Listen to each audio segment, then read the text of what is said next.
Ағымдағы жылдың қыркүйек айының 15 мен 30 күндері аралығында қала аумағында қауіпсіз жол жедел профилактикалық іс-шарасы өтуде.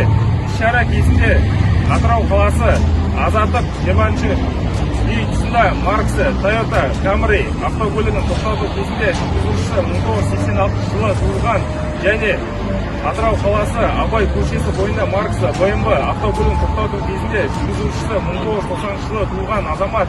Мұнымен қоса Атырау қаласы Азаттық көшесі бойында маркасы Ford Mustang автокөлігін тоқтату кезінде жүргізушісі 1994 жылы туылған азаматтар жүргізуші куәлігін соттың шешімімен айырылғаны анықталып, жүргізушілерге қатысты Қазақстан Республикасының әкімшілік құқық бұзушылық туралы кодексінің 612 бабы 3-ші бөлігімен хаттама жасақталып, арнайы мамандырылған сотқа жолданды.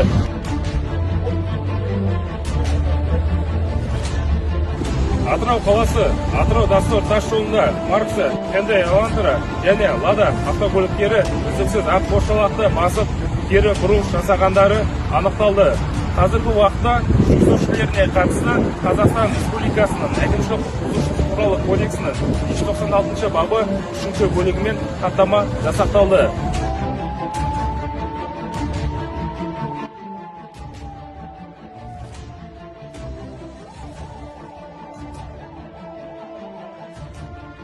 Қала аумағында шетелдік автокөлікпен заңсыз жолаушы тасымалдаған жүргізушілерде анықталды.